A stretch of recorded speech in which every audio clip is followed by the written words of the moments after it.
Hola Loras, hola Loros, bienvenidos a un episodio muy especial en el que hablaremos de una escritora que nos fascina. Hola amiga, ¿qué tal? Qué nervios, qué episodio tan, no sé, emocionante. Porque, bueno, como ya nos ha dicho este es un episodio especial donde vamos a hablar de Mary Shelley, una de nuestras personas favoritas, en un episodio patrocinado por Nórdica, que estas cosas hay que decirlas, porque además, lejos de que no nos guste, en plan, estamos muy contentas y orgullosas. Tía, Lorita se hace mayor, ¡qué fuerte! Sí, y además hay que darle las gracias a Nórdica Libros, que siempre ha sido como patronos y súper apostadores de este proyecto de Loras, así que desde aquí les damos 1.000 millones de gracias. Además, esta propuesta con este libro es absurdo porque era como perfecto para nosotras, así que necesitamos hablar de él. De hecho, en realidad, no va a ser un libro nuevo si sois gente Lorita que ya lleva aquí tiempo, porque ya hemos hablado de él. Porque, ¿qué pasa? Claro, nosotras llevamos preparando este episodio bastante tiempo, entonces, claro, hemos leído el libro, ya os hablamos de él y nos está gustando mucho. Bueno, el libro, vamos a decirlo, antes de ser Ellas las Misteriosas, en realidad el libro se llama Mary Shelley, ¿sabes? Sí, literal. Estaba pensando, ¿cuál es el nombre? Se llama Mary Shelley. Pero forma parte de una colección que todavía no sabemos si seguirá habiendo, o sea, seguirán teniendo títulos al español, que luego Esti nos contará porque es como su cosa favorita, que se llama Grandes Historias, pero en realidad se llama Historias Turbias, o sea, que son como una colección de biografías de personajes que siempre se nos han contado de una manera, pero que tienen una versión turbia, y sabéis que aquí esto se aprecia. Correcto, sobre todo porque bicheando un poquito la colección por otro lado, sí. A ver qué tenían, sabemos que hay otros personajes que no son justamente del ámbito literario, pero que tienen como un trasfondo turbio o una vida con una poquita de sombra, que nos encantan ese tipo de personajes. Literal. Esa persona que es todo luz, no confíes en ella. Claro, a ver. Nadie es todo luz. Sí, está bien como para, no sé, como que tu gente querida sea todo luz, pero gente para leer sobre ella mejor que sean oscuros, ¿sabes? Pero por lo menos tienen, sabemos que en la colección, que es italiana, si mal no recuerdo, hay personajes como Caravaggio, como María Antonieta. Entonces, todo mi amor a que Mary Shelley tenga un éxito fuerte para que Nórdica se anime a traer a todos esos personajes turbios, porque los queremos leer, sobre todo si están tan divertidos, graciosos y completos como este de Mary Justo Shelley. Ahora os contamos, pero claro, porque nosotras, después de leer esta biografía, porque la leímos, yo creo que la primera lectura la dimos en verano cuando todavía estaban solo las galeradas, porque claro, cuando Nórdica nos ofreció el proyecto, fue como genial, pero queremos leerlo primero, pues imagínate que no nos gusta, pues tampoco vamos a estar aquí hablando de un libro que nos da igual, ¿no? Sería un poco raro, quiero decir. Total. Y claro, cuando nos gustó mucho, este tipo, bueno, ibais a traer los ceros, no sé qué, y decían, depende de las ventas, así que todo el mundo a comprar la biografía de Mary Shelley porque queremos la de Caravaggio, queremos la de María Antonieta y la de otras personas que hemos olvidado, pero que también eran Leonardo da Vinci, puede ser o alguien así, me quiere sonar, era alguien como que yo pensé, jo, esta persona era turbia, no sabía. Puede ser, me quiere sonar, pero bueno, cojamos puede ser, pero no quiero decir algo que sea falso. Ya, bueno, no sería la primera vez ni la última en que nos inventamos un dato, o sea, por eso. Tened en cuenta que nosotros no somos la enciclopedia, o sea, nosotras decimos cosas que creemos que son así, pero hombre, siempre contrastemos, es algo importante porque no aquí creando fake news sin creerlo, pero pudiera suceder. Bueno, a ver, amiga, Mary Shelley, como yo digo siempre, la mejor persona si me preguntas, porque ha sido como uno de mis mejores, no sé, como descubrimientos de este año. En plan, yo sabía que Mary Shelley evidentemente existió, sabía que había escrito Frankenstein y sabía que, bueno, pues fue la mujer de Percy Shelley, que por lo que a mí me había contado toda la vida en el colegio era como la persona importante. O sea, Percy, señor, usted me da bastante igual, con todo mi respeto, pero es que Mary y su obra, de repente, mis cosas favoritas. De datos fuertes que me sorprendieron, porque claro, nunca me había parado a pensarlo, y yo siempre que me imagino como escritoras antaño, me imagino pues señoras. O sea, Mary Shelley tenía 19 años cuando escribió Frankenstein. No, claro, ¿a poco también morían antes? Pero tía, 19, te lo contaba yo creo que no había frito un huevo con 19 años. Es verdad que yo tiro inútil, pero es fuerte. Es fuerte. Es fuerte sobre todo la complejidad de la obra. O sea, la madurez, el todo. Muy fuerte. La cantidad de miedos que, bueno, ya hablaremos un poquito de Franken, pero Franken. yo creo que es parte de la magia. Franken. Es que Frankenstein es como solo para Sí, Fran. No sé, es muy el Tito largo, Fran, Franken. a tope. Y como una obra que tampoco es tan densa, no es tan larga en extensión, Total. pero puede condensar tantos miedos, que yo creo que es algo que la ha mantenido hasta el día de hoy, ¿no? O sea, porque nos gusta leer Franken, porque no es solamente un miedo, es que hay condensados muchísimos miedos humanos que han llegado hasta el día de hoy y que todavía no logramos resolver, O sea, como la muerte. O sea, vamos. Y revivir. No, total. O sea, no, Frankenstein es un gran melón. Luego nos explayamos porque verdaderamente, o sea, nuestra idea es, por supuesto, presentaros que esta biografía existe, pero queremos hablar de Mary Shelley en general y de sus obras, porque además como las traemos leíditas y demás, vamos a poder como contaros muchas cosas. Así que esperad un poco más y hablaremos de Franken. Vale. Diréis, joder, ya existen biografías de Mary Shelley, ¿merece la pena leerse esta biografía? Bla, bla, bla, bla. Todo ese tipo de comentarios que todos pensamos a veces. Yo pienso, si no sabes nada de Mary Shelley, más allá de esos típicos 3 datos, y te llama la atención, o sea, esta creo que es una súper buena puerta. Corrígeme, o si luego no quieres algo que apuntar diferente, pues por supuesto, porque yo aquí voy a contar mi experiencia. Me parece genial para introducirse y para tener como una imagen general de toda su vida, más la gente importante con la que, o sea, como el universo Mary Shelley, ¿no? La gente a la que conoció, sus padres, quiénes eran, pues sus círculos, sus amigos, qué cosas le pasaron para llegar a escribir este tipo de novelas bastante dramáticas, pero está contado como en una doble voz, que ahora nos va a contar Esti. Entonces, una es como más seria y otra es como más divertida, que hace que sea una biografía que te la bebes. Correcto. Y no solamente eso, sino que también, como para sumar, yo creo que a cualquier persona que le interese Mary Shelley le va a gustar, porque yo también, o sea, yo ya he leído, este es como la tercera vez que leo Frankenstein, como la tercera vez que me acerco a Mary Shelley, y he descubierto cosas nuevas gracias a este libro. O sea, quiero decir, no solamente como si te llama la atención, si ya la conoces, te prometo que hay un montón de datos y contexto histórico que, a pesar de ser capitulitos cortos, graciosos, sarcásticos, con un toque de humor, yo he aprendido muchísimo más que con otras biografías que solamente se enfocan en su vida. Sí. Que creo que su vida evidentemente es importante, pero todo el contexto de con quién se relacionaba, qué estaba pasando en la historia en ese momento, por qué llegamos a un punto de su vida, por qué ella toma ciertas decisiones con Percy, etcétera, te lo explica aquí de forma increíble. Total. Y el plot twist de esta biografía, o lo que la hace diferente, a mi parecer, es que tiene anotaciones al margen.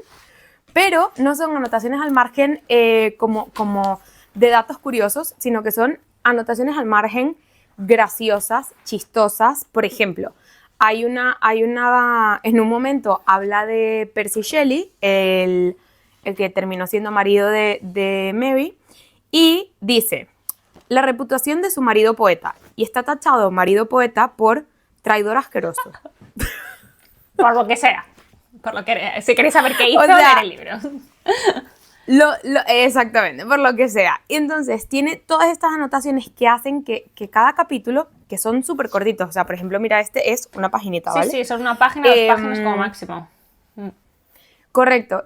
No se hace en ningún momento pesado. Es más bien como si estuvieses viendo como una serie de Netflix, porque es como que vas leyendo y vas viendo al margen, vas viendo las ilustraciones que son preciosas. Increíbles. Y se te pasa súper rápido y aprendes muchísimo. Creo que no es un libro en el que te tienes que dejar llevar por la cubierta, que probablemente la cubierta te da sensación de más juvenil, o que no va a ser tan profundo, o que va a ser un poquito una pincelada de su vida. No. Prepárate que vienen curvas. Sí. Además, para los que nos estéis solo escuchando y no viendo, porque lo hemos enseñado en imagen, que si queréis vernos, estamos en YouTube también. ¿Verdad? Las anotaciones no es como típica nota al pie o nota al margen, sino que es como si tú tuvieras el libro escrito normal y las anotaciones como si alguien las hubiera hecho con boli, ¿sabes? Entonces están hechos como con una caligrafía que parece como si tú escribieras, están en otro color, hay tachones y corrige con lo que esa persona realmente piensa. Yes. Entonces, y además es divertido porque dice las cosas como, está como muy traído a la actualidad, ¿no? Es que me siempre como, no sé, me imagino como un señor de 50 años cuando digo son anotaciones gamberras, pero que tienen ese punto de que no son bien queda, que son incluso algunas un poco políticamente incorrectas, nadie va de repente a insultar a Lord Byron aunque todos lo pensemos, pues aquí sí, porque es como si alguien estuviera como realmente anotando su libro y diciendo las cosas, mira, vale tía, entiendo que estás diciendo esto, te lo voy a decir sin paños calientes, ¿no? Y hablando en plata. No, y que además con una visión moderna, que era algo que discutíamos Lau y yo, que se nota que está escrito por una mujer porque las anotaciones tienen esa puya femenina y feminista con respecto a las situaciones por las que pasó Mary Shelley, ¿no? Que yo creo que eso es algo bastante importante, divertido y que lo hace más moderno incluso la biografía, que este tipo de mensajes lleguen a lectores jóvenes y a lectores que probablemente yo me he leído 1000 millones de biografías de Mary Shelley, pero ese componente de crítica a la sociedad de la época hace falta. Sí. Sin mencionar las ilustraciones. Sí, importante antes, quiero decirte que además que hay una cosa que me parece guay, que realmente al final Mary Shelley quedó como bastante olvidada porque no olvidemos que, a ver, ella vivió pues eso, que la época victoriana principalmente, un momento pues bastante machista claramente, la mujer tenía una posición en casa, evidentemente escribir, viajar, hacer todas las cosas que hizo Mary Shelley no estaba bien visto y las cosas que escribió pues bueno, tampoco gustaban demasiado por lo que podían despertar en los lectores y lectoras. Entonces, pues tras su muerte realmente se hizo un borrado un poco de Mary Shelley y fue rescatada ya pues más tarde de los 70 o así, pues sobre todo por el movimiento feminista, igual que a su madre. Entonces, claro, tiene sentido que la mayoría de obras que nos llegan, obras biográficas, ¿no? de Mary Shelley tengan siempre ese componente también, esa mirada feminista que es tan necesaria porque realmente eran dos mujeres súper adelantadas a su tiempo y que pagaron las consecuencias tanto en vida como después. Y bueno, pues ahora ya que yo creo que estar como en el lugar que merecen, ¿no? Tanto ella como su madre y que, no sé, como que siento que se las reivindique de esta manera desde todas las biografías, tanto las más gordas y más sesudas y más tal, a estas que son como una suerte de iniciación a Mary Shelley, me parece fantástico. Tema ilustraciones. Bueno, esto es una de las cosas más locas del mundo porque aquí se demuestra como yo soy la persona más básica de este planeta y Estíbaliz es la persona original de este podcast, ¿vale? Las ilustraciones son geniales, están hechas como, no sé, como dibujadas a mano, evidentemente, pero como con un punto de que, no sé, ¿sabes? La típica amigo que dibuja bien las haría en clase mientras escucha, ¿no? Y no sé, o sea, son como, no buscan ser realistas, ¿sabes? Buscan que se vea que son ilustraciones y van acompañando cada uno de estos mini capítulos en los que van dividiendo la vida de Mary Shelley. Usan pocos colores, pero es que no necesita más. Y ahora mi pregunta favorita. Esti, ¿cuál es tu ilustración favorita? Pensaba que ibas a comenzar tú mostrando la tuya. No, estoy bien. ¿No? Okay. Si quieres yo la puedo seguir. Guardamos el efecto wow. Ok. Mi ilustración favorita, que requiere de una explicación, pero es esta, ¿vale? Que está en la página 38. Vale, describe. Que son unas ancas de rana electrificadas. Sí. ¿Ok? Sí. O sea, es que quiero un póster de esto. O sea, yo no. La verdad, estoy bien. Eso... Voy a justificar por qué el póster de las ancas de rana electrificadas. Justifícalo. El caso es que evidentemente si alguien que no sabe nada de la historia ve ese póster, no va a tener, o sea, va a decir qué asco o cualquier cosa. Pero la situación es que ese momento de ancas de rana electrificadas es muy importante porque resulta que Mary Shelley y Percy se obsesionan con un show de la época, que la gente iba al teatro a ver a este médico que le metía electricidad a cadáveres de animales y cuerpos humanos. Bastante fuerte. ¿Okay? Demasiado fuerte. Y claro, en ese momento no se entendía muy bien la electricidad, estaba todo como aún por descubrir, no había no se había profundizado tanto en cómo funciona el cuerpo humano, etcétera, etcétera. Y claro, al meter la electricidad a estos cuerpos que estaban sin vida, pues el anca de rana se movía y hacía espasmos, lo mismo con los cuerpos, que de hecho hay muchísimas evidencias de que en ese show, el show fue como incrementándose, ¿no? Y cada vez iban teniendo más cadáveres e iban poniendo electricidad en sitios más fuertes, que de hecho lograban que muchos cadáveres abrieran los ojos, se contorsionaran, etc. Claro. Y era como parte del show. Claro, y ella, claro, no, esos cadáveres no volvían a la vida, no obstante parecía que sí. Quiero decir, parece que están reviviendo porque se están moviendo, están abriendo los ojos, se están contorsionando, y Percy y ella se quedan como muy estancados en ello, sobre todo ella, muy estancados en ese show. Vale. Entonces, claro, las ancas de rana y la electricidad tiene muchísimo significado en la vida de ella, porque parte de esa obsesión es la que luego plasma en Frankenstein, y creo que plasma muy bien no solamente eso, sino toda la vida de pérdidas que tuvo Mary Shelley, que era casi que incapaz de crear, ¿no? Todo lo que ella creaba, todos los hijos que ella iba teniendo, iban muriendo por el camino. Entonces creo que es un simbolismo también de sus propios traumas y de lo que ella añoraba y le frustraba incluso, ¿no? Como su incapacidad de crear, pero creo que esa ilustración condensa muchísimo la vida de Mary Shelley. Pero bueno, eso es yo porque soy turbia. Pero bueno, ¿cuál es la tuya? Quiero decir, o sea, está muy bonita la interpretación. No sé hasta qué punto las ancas de rana simbolizan la vida de Mary Shelley. Cada cual lo puede interpretar libremente, por supuesto. O sea, ¿quién soy yo? ¿Sabes? Inventar siempre en nuestro equipo. Luego ponemos una votación cuando salga, cuando salga el episodio. Vale. Una votación en Instagram de ¿te quedarías con la ilustración ancas de rana o con la ilustración de Lau? O sea, claro, a ver, es que también depende para qué. Pero sí, a ver. No, para guindarla en la sala de tu casa. Vale, eso, bueno, ok, estoy tranquila. Creo que gano yo. Pero Vas a ganar. Creo que la pregunta real es: ¿crees que unas ancas de rana ejemplifican a Mary Shelley? Sí, no.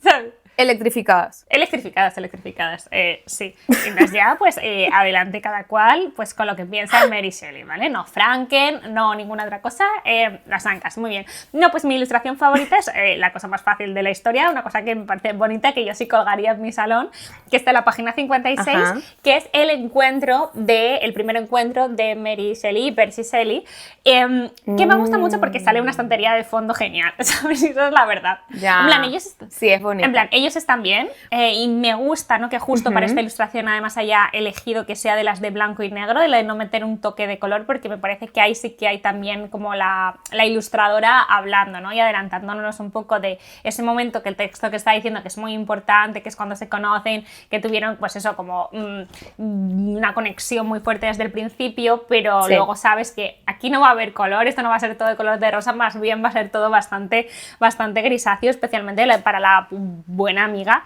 Shelley, Mary, que por cierto, para que nos la ubiquemos, ¿vale? Esta me parece parte biográfica importante, nació en 1797 y murió en 1851. En plan, es que hace bastante tiempo, ¿eh? O sea, es que no es como ayer, como quien Demasiado. dice. Sí. Y lo que os decía, ella fue como una señora que no es el modelo de lo normal en la época, porque, bueno, pues al final la mujer tenía ese papel de el ángel del hogar, que es lo que luego querría matar Virginia Woolf mucho más tarde, la mujer como pues para estar dentro de casa con la maternidad, ocupándose de pues tomar el té, estar tranquila, no molestar. De hecho, pues era vista pues casi, algunas biografías las mencionan las mujeres tipo, ¿sabes? Como casi como niños, ¿no? O como incluso como mascotas se llega a decir en alguna de esas, o sea, tenían como esa categoría, ¿no? Por debajo del hombre, por supuesto, del marido, pero también por debajo del hijo cuando era mayor. Así que, claro, ¿qué lleva a Mary Shelley a ser tan distinta? Pues para empezar, su familia. Es hija de un filósofo anarquista, que no es mi mejor persona, pero bueno, ahí estaba, y de Mary Wollstonecraft, que sí que era una mujer bastante fantástica, feminista, que escribió La Vindicación de los Derechos de la Mujer. Bueno, persona encantadora, que qué lástima que se muriera tan pronto por culpa de pues, unas medidas higiénicas inexistentes en situaciones tan heavy como dar a luz, tal. Y que es una mujer que además ha estado bastante olvidada hasta hace poquito, y esta parte yo sí que la aprendí en esta biografía, podemos decir, por culpa del marido, pero porque era un poco torpe, porque él lo que quiso, él estaba muy triste cuando murió Mary madre, y entonces como que hizo pues una recopilación de sus obras, de sus tal, como para ponerla en valor, pero claro, todo lo que decía era todo lo que la sociedad victoriana decía que estaba mal. Entonces básicamente se la funó, se la canceló, se la olvidó. Entonces él tuvo buenas intenciones, pero en realidad es su culpa que esta mujer fuera olvidada durante muchísimo tiempo. Pues, ¿cómo es la vida a veces, no? ¿Sabes? Ya. Sí. A ver, a mí me da paz mental, para que luego continúes hablando de ella, que hablamos de esta vida como triste, trágica, que también Mary Shelley no tuvo una vida especialmente feliz. No, especialmente. Pero a mí lo que me alegra saber es que hoy se habla de Mary Wollstonecraft y la gente sabe quién es. La gente sabe quién es Frankenstein de Mary Shelley, pero nadie sabe quién carajo es Godwin y Percy Shelley, nadie te podría decir 2 versos de ese señor. Total. Entonces creo que dentro de la vida trágica triunfaron ellas. Total. No, o con eso me consuelo, ¿vale? No, estoy contigo, es verdad, y es cierto que evidentemente sí que se estudia todavía a Percy Shelley, pero lo que hablábamos, se estudia pues su nombre cuando estudias literatura en el instituto, pero no necesariamente unido a una obra, porque pues de Mary Shelley por lo menos siempre sabes que va con Franken, ¿vale? Pero yo qué sé, ¿sabes? Sí, yo estoy contigo. También, bueno, es verdad que yo creo que no por yo darle un cabo a Percy Shelley, que no lo aprecio especialmente, pero es verdad que la poesía también es más complicada y además eso, como en nuestro tiempo hemos perdido mucho como, no sé cómo decir, como la educación en torno a la poesía, que es realmente complicada y tal, y la suya tampoco es que sea especialmente fácil, y vivimos en un momento de apreciación de la novela, y es verdad, yo como hija de mi tiempo, pues mi máximo amor por Mary Shelley y su obra, y Percy pues me da más igual, o sea, no voy a esconderme, ¿qué voy a hacer? Vale, entonces lo que nos ha adelantado Esti, súper importante, de así las cosas claves que fueron fuertes y que marcaron a Mary para toda la vida. Uno es la muerte de su madre, que, o sea, en realidad fueron contemporáneas creo que 10 días o así, pero bueno, había como un retrato súper grande en el salón de la casa, ella la miraba siempre, cuando iba creciendo quería parecerse a ella. Todo esto va a tener su reflejo, en cierta manera, en esa comparación un poco, podemos decir, enfermiza y tóxica, especialmente para ella, en la novela de Matilda. Se aprendía los libros de la madre memoria, bueno, como que la quería traer como muy presente, y a veces como que su forma de traerla a la vida era a través de sí misma. Incluso también creo que no fue bueno para ella el querer siempre como, pues idealizas a alguien y quieres estar a su nivel. Entonces, bueno, la madre para bien o para mal la tuvo siempre muy presente. Y otro de los grandes momentos así heavy también que nos ha adelantado es como que Mary Shelley tuvo muchas pérdidas a lo largo de su vida, empezando por la madre, con diferentes hijos y demás. Entonces, bueno, estuvo rodeada de mucho dolor, de mucha muerte, y ella le obsesionó mucho ese tema de decir, qué horrible la vida, toda la gente a la que quiero se muere, ojalá traerles a la vida, ¿no? Y eso hace que te haga... Son novelas que sí, aquí sí estoy en el team de Esti, la parte de decir, las novelas de Mary Shelley tienen 2 lecturas, la que tú puedes hacer si no sabes nada de su vida y a los lugares a los que puedes llegar si ya te metes en el mundo de Mary Shelley. Creo que son además lecturas complementarias, ¿sabes? Que está guay como intentar hacer el trabajo de tener las dos, de que puedes estar hablando sabiendo su vida y sin saber de ella. Y a ti, no sé, ¿cuáles consideras que son así algunos momentos heavies de su vida o de esos canónicos en la vida de Mary Shelley? ¿Qué cuentas? Wow, buena pregunta. Sinceramente, a mí me obsesiona un pelín el momento de que ella pierde al padre referente. Me explico. Sí. El padre era muy por la labor y creía en todo lo que Mary Wollstonecraft, la madre de Mary Shelley, creía.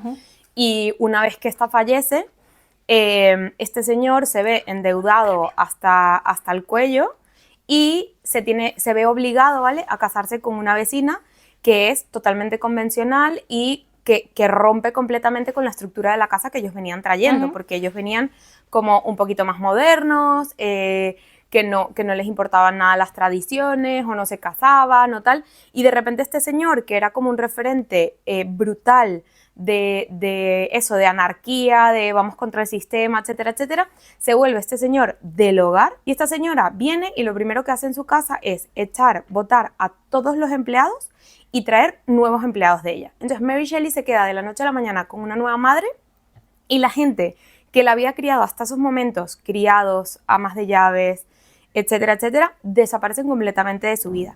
Y esta señora le hace un poco la vida imposible porque la quiere como encarrilar, ¿no? Que ojo, que yo también la entiendo desde el punto de vista de víctima de la época. Probablemente sí quería lo mejor para ella, ¿no? Que se casara de forma estándar, que tuviera unos hijos, etcétera.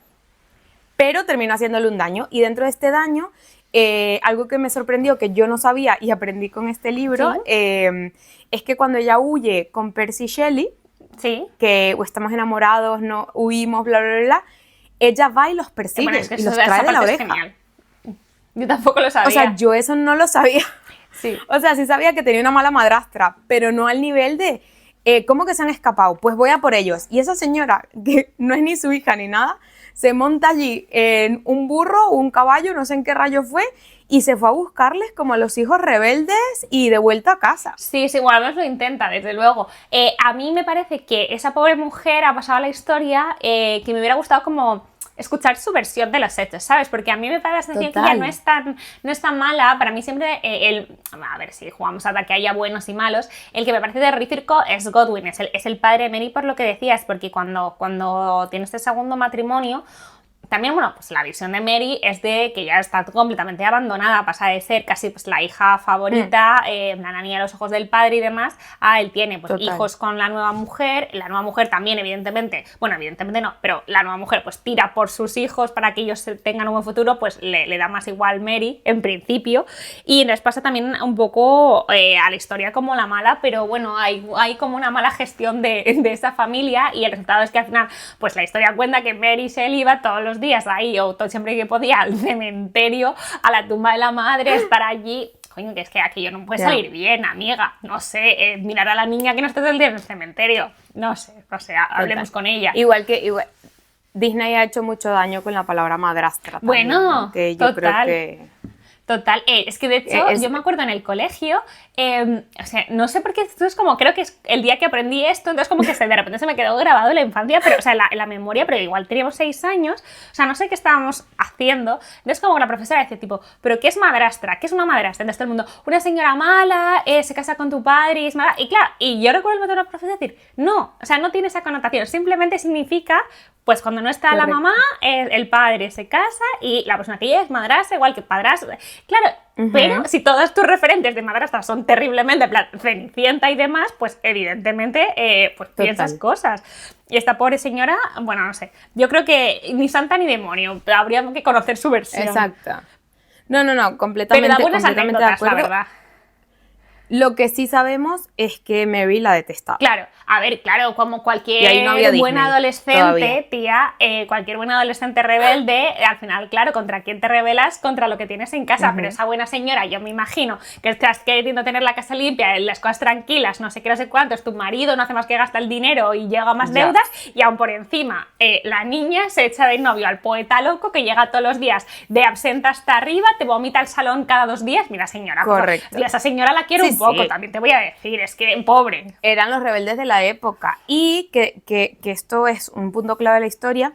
Ella ya viene con unos niños, porque ella creo que era viuda, si mal no recuerdo, y ella ya viene con unos niños, y la hija de ella termina encompichándose con Mary Shelley y Percy. De hecho, esa chica que se escapa con ellos en un momento dado termina con Lord Byron. Con otras personas. Y con Percy. Tenemos muchas opiniones Percy sobre ti.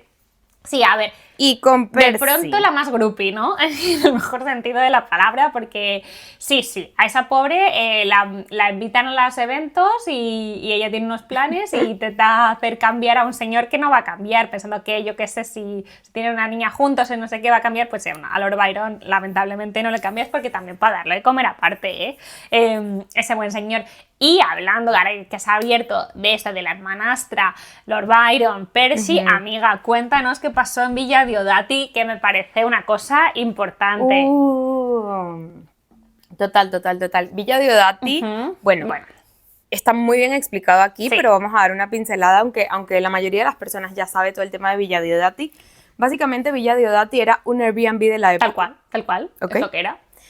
Y Lord Byron, que era este personajazo en ese contexto histórico, que si no saben quién es Lord Byron, hasta por curiosidad o por cotilleo o por cultura general, yo los invito a que bicheen un poco sobre él porque era un señor completamente excéntrico, loco, un rockstar de la época. Y para empezar, o sea, hoy, claro, él ha inspirado la figura del vampiro elegante, un poco que tenemos hoy, para que nos hagamos a la idea, ¿eh?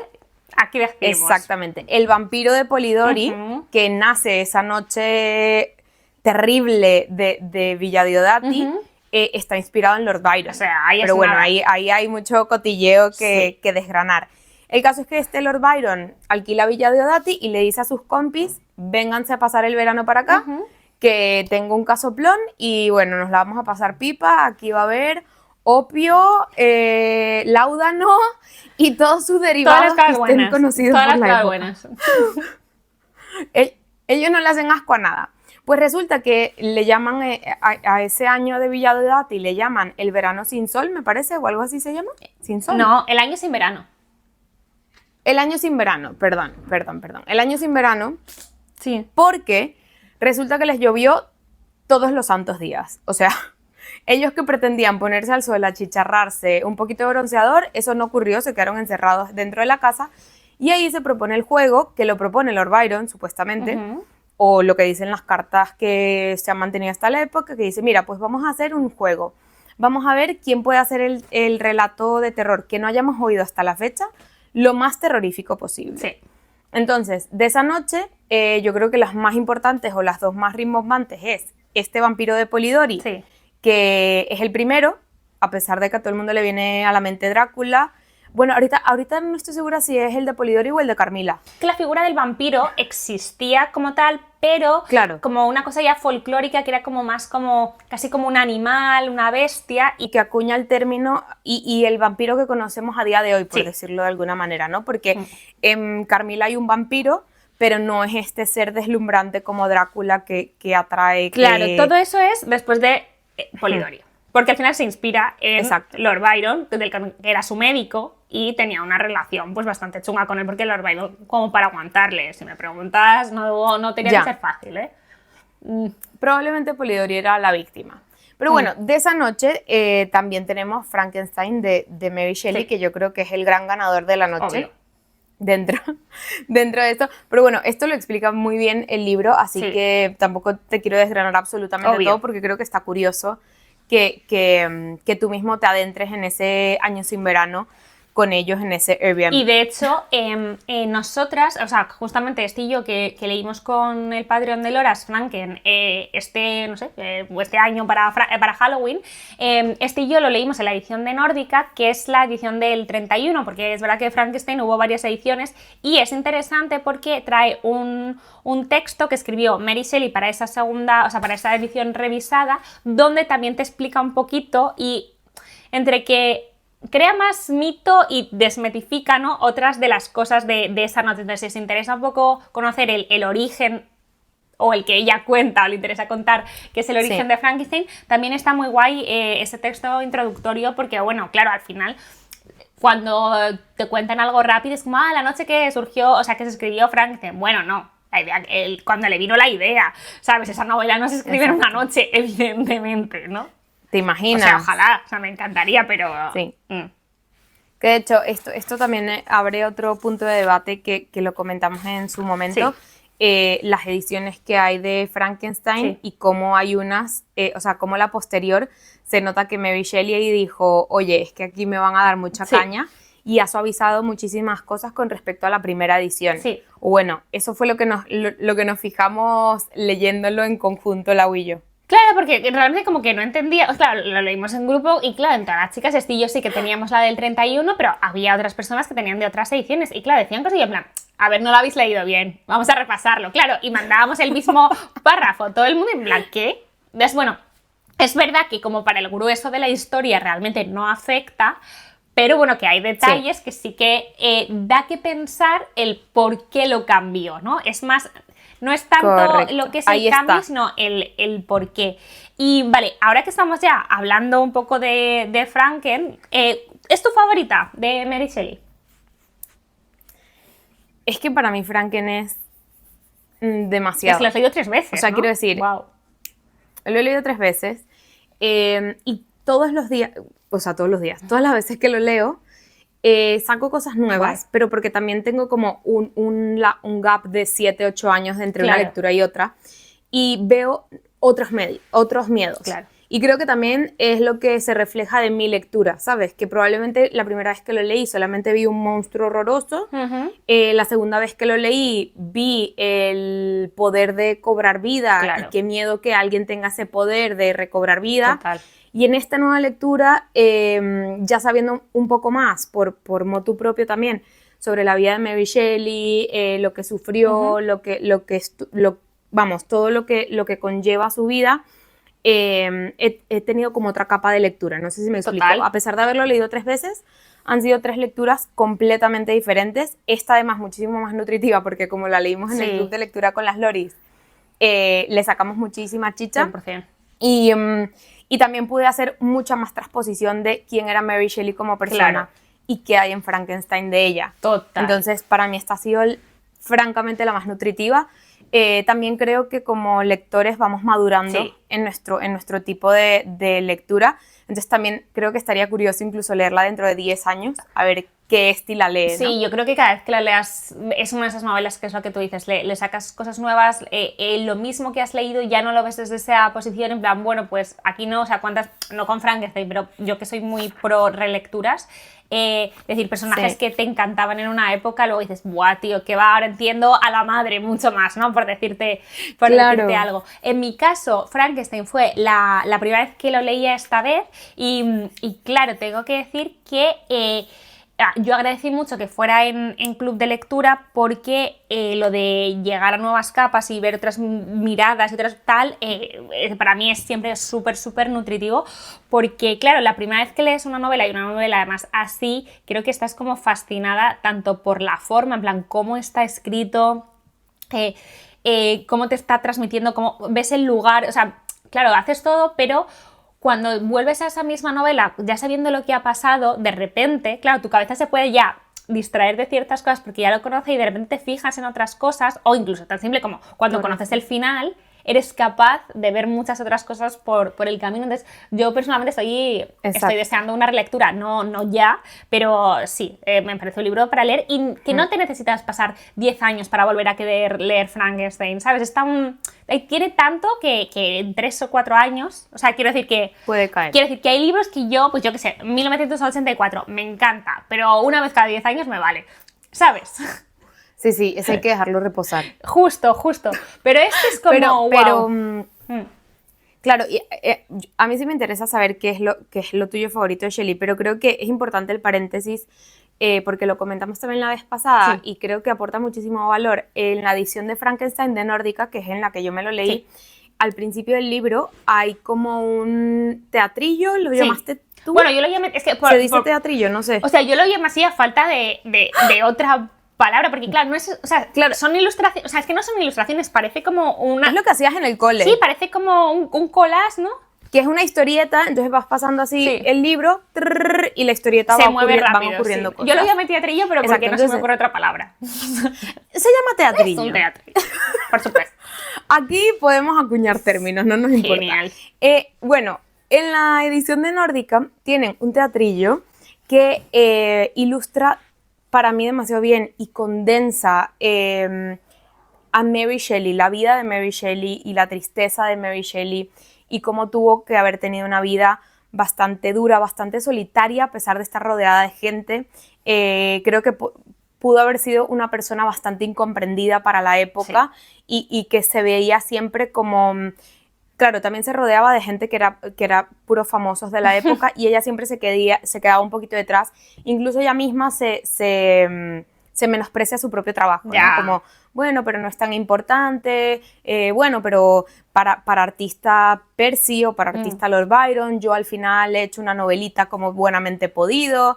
O sea, que ella misma se menosprecia. Y en ese teatrillo de Nórdica, que está al principio, no sé si es los colores, no sé si es la expresión de la ilustración, no sé si es el trazo del dibujo. Es un teatrillo que quedas como muy desolada, como con una tristeza por dentro y siento que solo por eso mi edición de Frankenstein de Nórdica se va a quedar para siempre conmigo. Total. Porque es muy potente, esa parte inicial es muy potente. Y además creo que es un teatrillo que si ves, porque además está al inicio del libro, no has leído nada todavía y tú no conoces nada de la vida de Mary Shelley, y lo sé porque además lo leí en un club de lectura también aquí presencial, que una chica tenía esto y decía, pero es que yo estaba todo el rato leyendo la novela en plan, pero entonces ¿cuándo va a salir esto? ¿No? El darte cuenta que las ilustraciones no están ilustrando la novela, sino que están ilustrando a Mary Shelley y cuál es el papel del monstruo de Frankenstein, de la criatura para ella, ¿no? Y la relación que ella, o sea, no os voy a decir cómo es el tratillo para qué tal, pero la relación que ella tiene con el monstruo. Entonces, es que me sabe mal llamarle monstruo, pero es como que lo aprendido de toda la vida me suena, ¿no? Como la criatura me gusta, la criatura. Pero no sé, es como, es ideal. Me parece un plus increíble esa ilustración. La verdad que es verdad que Frankenstein hay un montón de ilustraciones, o sea, de ilustraciones de ediciones, las hay más o menos baratas, más o menos bonitas, tal, pero para mí este tiene un punto muy, muy especial. Eso sí, sabiendo que es la edición del 31, porque yo que sé, a veces a lo mejor queréis la del 16, pues no es esta, ¿sabes? Esta es la del 31. Sí. ¿16 o 18? Sí, eso, el 16 la escribió, el 18 se publicó total, sí. 18, vale. No, por ahí tuve no, un baile. Sí, pero tienes toda la razón. Bueno, y a ti, ahorita ya leyendo Frankenstein, sí. ¿Te sigues quedando con Matilda? Sí, yo me sigo quedando con Matilda. O sea, a ver, lo que pasa es que no me parece que es muy duro compararlas porque no tienen nada que ver, ni siquiera creo ni en envergadura ni en lo que tienen. ¿Qué pasa? Que Matilda fue lo primero que yo leí de Mary Shelley. Entonces fue como mi gran descubrimiento, o sea, la sorpresa de tal. Y entonces, es verdad que Frankenstein tiene un punto de fantasía, de ciencia ficción, ¿no? Es como la primera novela de ciencia ficción, se dice, y Matilda es una novela, o sea, romántica, o sea, del romanticismo al 100%, o sea, toda esa exageración, esa relación con la naturaleza, ese drama absoluto por todo, lo tiene. Entonces, claro, eso soy yo en la vida. Entonces, evidentemente, Matilda lo adoré. O sea, es que Matilda va de una chica que es una narradora que te dice, al principio del libro tú no sabes ni quién es, ni cuántos años tiene, tal, simplemente que está en mitad de la nada y que está esperando la muerte, pero que está contenta, ¿sabes? Básicamente está esperando aquí a la muerte como una amiga. Y tú dices, joder, tía, ¿qué te habrá pasado, tal? Entonces, está escrita en formato de carta también, que es una cosa que le gusta mucho a ella, y tú no sabes al principio a quién se lo está enviando. Y en la que le dice que le va a contar, por fin, lo que ella le va a contar en esta carta va a entender por qué ella es como es y las cosas que han pasado y tal.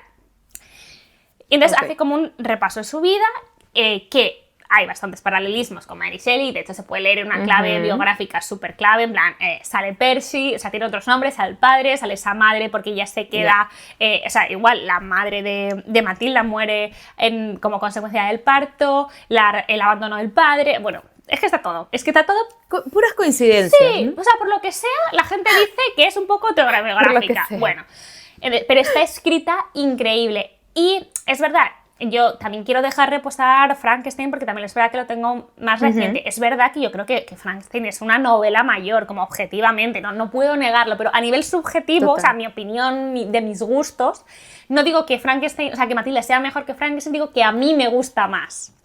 Porque mis gustos son los que son. Y es verdad que a mí me parece que Matilda es una muy buena puerta a Mary Shelley porque hay mucha gente que Frankenstein le echa para atrás y yo he sido la primera hasta hace nada porque pensé que iba a dar miedo o que, no sé, que luego te das cuenta que no, olvida. O que es más denso. Justo, o que es más denso, lo que es denso. Esta, a poco, es muy cortita, tiene 100 y algo páginas, o sea, la lees de seguido si quieres porque es muy enganchona. Entonces creo que puede ser buena puerta a Mary Shelley para aquellas personas, uno, que les guste este tipo de historia, y un poco para perder ese miedo, que para mí es de verdad injustificado, pero como que a veces traemos a cuestas, siempre pienso, por culpa de las lecturas obligatorias del colegio, que nos obligan a leer clásicos para los que no estamos preparados en esas edades, y ya te crea un trauma para siempre, pensando que porque cuando tenías 12 años no te gustó la Celestina, pues ya no te va a gustar nunca más un clásico, ¿sabes? Llámame loco. Tal cual. Que me parece muy curioso. Yo creo que también... Incluso creo que es una aventura leer Matilda sin conocer a Mary Shelley. Total. Y luego leer la historia de Mary Shelley y luego querer leer Frankenstein. Claro. Yo creo que es una ruta, una ruta de Mary Shelley que te puede gustar mucho. Yo te diría, o sea, este sería mi top. ¿Vale? Tipo, Matilda, la biografía de Mary Shelley en esta versión creo que es la mejor para adentrarte y tener una versión lo más completo. Y luego saltar a Frankenstein. pero porque a mí me gusta saber la historia del escritor antes. Yo creo que tú lo harías al revés. Sí, yo haría lo que tú has dicho porque de hecho es lo que yo hice. Ajá. O sea, el orden que tú has hecho es que fue tal cual el mío, no puedo, porque claro, igual si empiezo por Frankenstein sí que podría haber llegado a Matilda sin necesariamente querer la obra de la autora, pero es imposible leer Matilda y no querer saber quién escribió esto, en qué contexto y por qué. Es que es imposible, porque Frankenstein, al final, como al tener ese punto a ciencia ficción, pues dices, pues vale, esto es una ficción, que no, pero puedes llegar a pensarlo. Pero en Matilda hay algo que te dice, esto pasó muchísimo. O sea, no sé cómo... Aquí, ¿quién es ella? ¿Quién es ella, no? Entonces, para mí sería, o sea, es el recorrido que yo recomiendo porque al final fue el mío y me gustó, ¿sabes? Y salió bien. Está bien, es válido. Yo lo diría si tuviese que empezar de cero, ¿no? Que obviamente no fue mi caso, me leí Frankenstein, luego me leí la historia de Mary Shelley, luego caí en Matilda, entonces claro, aprecié Matilda ya sabiendo todo esto, pero si tuviese que escoger hoy una ruta, sería esa, Matilda, la biografía esta, y luego entraría en Frankenstein. Creo que es una ruta como para enamorarte del personaje y de la obra. Total. O sea, las dos cosas a la vez.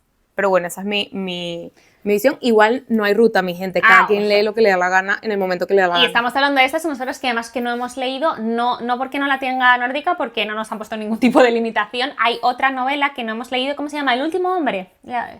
Sí, esa es la que yo me muero por leerla. No sé quién la tiene editada, pero está en español seguro y yo va a ser lo siguiente. Ni la tengo. La tienes incluso. Ni la tengo, ni sé quién la edita, pero cayendo un poquito en el mundo de Mary Shelley. Hay que leerlo. Hay un libro de ella que se llama El último hombre y es una obra futurista distópica que está como ambientada en el 2070, si mal no recuerdo. Tremendo. Bueno, en el 2000 y pico, no hemos llegado, creo que es 2070. Wow. Y en la que básicamente la humanidad está completamente en riesgo y están en guerras entre todos, para variar, porque como que el mundo se divide, ¿no? Y el mundo se divide en... Oye, lo estoy contando a alto nivel porque yo tampoco me lo Bueno, ¿vale? si este se lo inventa no nos hacemos responsables, no pasa nada. Bueno, básicamente es que el mundo está dividido y están peleándose entre guerra y guerra porque hay una parte del mundo que quiere seguir esta estructura convencional de casarse, tener hijos, etcétera, etcétera, etcétera, y esta otra gente que dice somos libres y queremos hacer lo que nos dé la gana. Y entonces se llama El último hombre. Entonces no sé cómo termina, no sé cómo va, no sé cómo plantea este problema o cómo llegamos a este 2070 tan ambiguo, pero queremos saberlo. Me llama muchísimo la atención porque creo que detrás de ese libro está el pensamiento político real de Mary Shelley. Buenísimo. Vale, pues a ver si, yo que sé, para 2025 lo leemos en algún momento y os contamos que... estaría guay. ¿Qué nos parece? ¿Qué no es todo? ¿Qué más? Bueno, hablando de Mary Shelley, hablando de biografía, se ha visto la película. ¿Cómo se llama? ¿Se llama Mary Shelley? Se llama, sí, creo que Shelley. Bueno, no nos gustó. O Mary. O Mary Shelley. Vale, pues la película esta de, ¿cómo se llama la chica? Helen Fanning o Dakota Fanning. No. Ellen Fanning. Es la hermana, ¿no? Ellen Fanning. Ella es la protagonista. O sea, perdonad, porque como podéis ver, esta parte es la que no está guionizada. La que de repente no sabemos nada.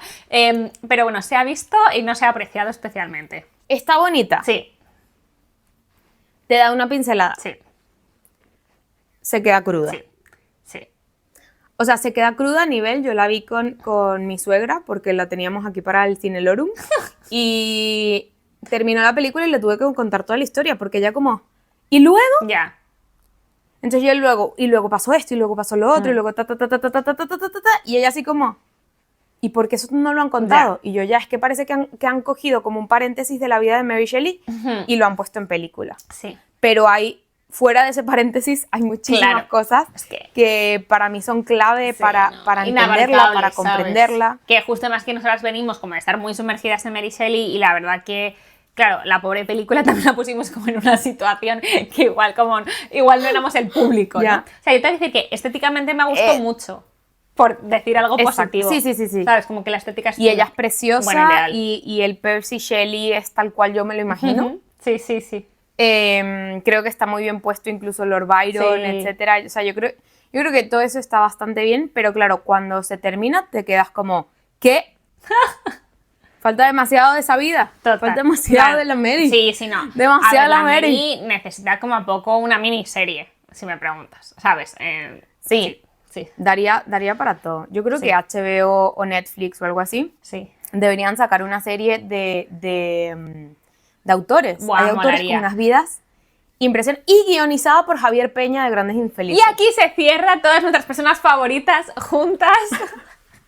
Es que, bueno, a ver, vamos a decir... Ya están tardando en pagarnos royalties por la idea. Por favor, o sea, sí, esto lo voy a patentar ahora mismo de que nosotras tuvimos esta idea. Pero es que, a ver, no es por ser yo aquí prolora, que evidentemente lo soy porque somos fundaloras, pero os estáis perdiendo en Patreon unas cosas. O sea, el otro día tuvimos un encuentro con Javier Peña, que tuvimos que cortar a las 2 horas y media, pues porque había que cenar, pero vamos, que por Javier nos tiene ahí hasta las 6 de la mañana contándonos, o sea, tantas cosas interesantes. Y nosotras quedándonos. No, obvio. O sea, realmente además como Javier Peña, como tal, ni siquiera necesita que le preguntes algo, ya te va a contar todo igual. O sea, nosotros en plan, hola Javier, y ya, pues te hace la disertación sobre cualquier cosa que quisieras saber. Así que, oye, no, por favor, me leéis Tinta Invisible, que es fantástico. La verdad que se portó contándonos todos los salseos y le deseamos lo mejor. Y a vosotros que os apuntéis a nuestro Patreon, que es muy divertido. Correcto, creo que es un buen momento para apuntarte en Patreon. Si tienes uno de tus retos es leer un poquito más, yo creo que la comunidad de Patreon de Loras Lectoras te va a animar a no parar de leer porque se ha generado como un ambiente de amistad, de cariño, de comunidad lectora espectacular. O sea, no te puedo explicar el tipo de gente que está ahí dentro. Leemos todos los meses 2 o 3 libros y lo importante es que te puedes apuntar realmente al que quieras, no tienes que leer los 3. O sea, de hecho hay gente que lee ninguno porque este mes se me hace bola. Justo, pero es que estás todo por válido. Yo ya se lo digo muchas veces a Novio San, tipo, no, es que Loras ya no va de libros. O sea, como el Patreon es como, de verdad, como gente siendo feliz, como gente que, o sea, yo es de las cosas que más orgullosa me siento, es de la comunidad que se ha creado, evidentemente no es por nosotras, sino es por la gente que está ahí, pero bueno, como haber generado el espacio Estillo para que se haya juntado esta gente tan maravillosa, que es un grupo de, o sea, yo lo llamo casi un grupo de apoyo, lo llamo amigas, lo llamo todo, los libros son la excusa, pero bueno, por ejemplo, o sea, ahora estamos capítulo a capítulo comentando la serie de HBO de Como agua para chocolate, que fue el primer libro que leímos en Loras juntas. O sea, yo, además es que yo ya lo comento como en directo, o sea, según lo voy viendo y comentando, y mi novio en plan, ¿puedes dejar el móvil? Y yo, pues es que justo ahora no, porque es que estoy comentando. En este momento no puedo dejar. Yo voy atrasada, pero... Tienes que meterte porque la risa. Las risas, eso te iba a decir, las risas que nos echamos leyendo ese libro, destripándolo, descuartizándolo entre las loras, yo creo que ahí... y leer Flores en el ático juntas fue el eje vertebrador del grupo. Fue en el que la gente dijo, oh Dios, estas están tan locas como nosotras. Y fue como, bienvenidas a casa. Esperamos que os haya gustado este episodio especial. La verdad, nosotros hemos disfrutado mucho leyendo el libro. No sabéis la de horas que Estillo hemos hablado de Mary Shelley en público, en privado y en todo. Y yo ya incluso creo que a veces he soñado con Mary Shelley, ¿sabes? En plan, bueno, Mary, ¿qué tal tú? ¿Sabes? En plan, el fantasma me visita. Yo creo que mi señor marido está contento de que esté cerrando de hecho me vio poner Frankenstein ya en el librero y hizo así como, estamos superando la etapa de Mary Shelley, ¿no? Porque yo, yendo al Mercadona en el coche, ¿sabes que Percy Shelley era la peor persona? Vale. O como, ¿sabes quién era Lord Byron? Y él como, no, y no me importa. Sí, es que la verdad que el bueno de Carlos, bendita paciencia, la verdad, ¿eh? O sea... Total. Pero bueno, yo le escucho sus dramas del pádel. Vale. Él me escucha sus cosas de literatura, pero creo que él está contento con que empecé a cerrar yo este ciclo de Mary Shelley porque llevo 3 meses, 2 meses. Sí, no, así, 2, 3 meses. No sé, no. Yo creo que leímos las galeradas en julio o así, ¿eh? Ok, llevo atormentándolo mucho entonces. Y nada, pues tía, cierra este buen episodio, por favor, que lo haces muy bien. Exacto. Y gracias a nuestras loras de Patreon, en el próximo episodio vamos a tener un gran avance. Así que en Patreon también nos ayudas a crecer y mejorar el pequeñito podcast y el proyecto ambicioso y divino que tenemos Lau y yo. Entonces en el próximo episodio, gracias a las loras de Patreon, va a haber un... upgrade. Ahí aquí lo vamos a dejar. Para nosotros. Y aquí lo vamos a dejar. La emoción es real, así que nos vemos en el próximo episodio con nuestro nuevo upgrade y nos vemos por todas las redes, recuérdate seguirnos, darnos like, etcétera, etcétera, porque eso sí que nos ayuda muchísimo a crecer y seguir grabando cositas como estas. Así que muchísimas gracias por llegar hasta aquí. Gracias Nórdica Libros por confiar en nosotros. Chao, chao. Chao.